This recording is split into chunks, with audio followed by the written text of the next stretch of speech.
attention, please. The Armenian people are one big family, and we are all brothers and sisters. Like every family, the Armenian people also have their forefathers, from whom their history begins. It is Hayk Nahapet, Hayk the Patriarch. Who was he, and why do we remember and honor him to this day?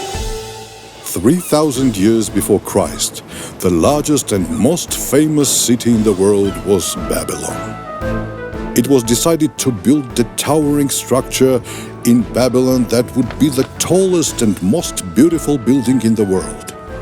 Hayk, an architect and skilled worker from the tribe of giants, known for his tall, broad-shouldered frame and vivid eyes, was invited to participate in the construction.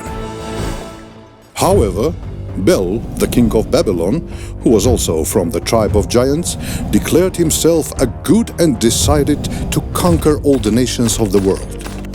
Hayk was the only one who rebelled against the self-declared dictator.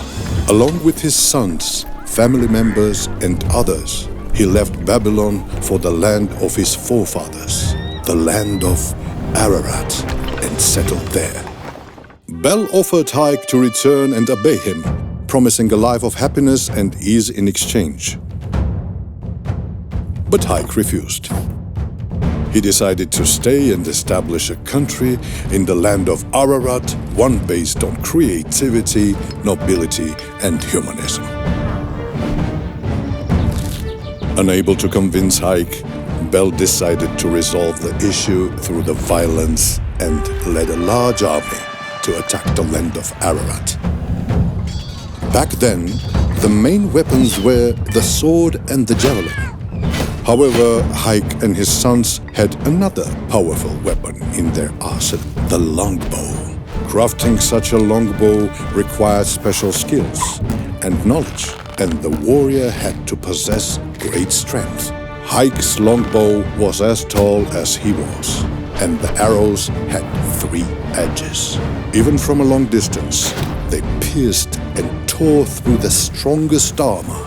While preparing for battle against Bel, Hayk kept his arrows in the cold spring, allowing the fresh water to infuse them with power. When Bel reached the Hayot Zor with his army, Hayk was already there, waiting for him. Thus began the battle between the armies of 2 giants. For a long time, neither side could win. At the most intense moment of the battle, Hayk used his powerful weapon. When he spotted Bel standing in the high ground, Hayk moved forward, drew the string of his longbow with all his strength, and shot the 3-edged arrow, piercing Bel's metal armor and knocking him down. When the army saw the death of the unbeatable Bel, they panicked and retreated. After that, Hayk ruled the land of Ararat with glory for many years, establishing righteous and wise laws. The day of victory over Bel marked the beginning of the Armenian calendar. One of the brightest constellations in the starry sky was named after Hayk. The country was called by his name, Hayk, Hayotz Ashkar, Hayotz Tun, Hayastan. We are all heirs of Hayk. We remember his name, his wisdom, and his bravery with love and pride. But we must honor our Nahapet by preserving and protecting our country and by being honest, wise, and brave.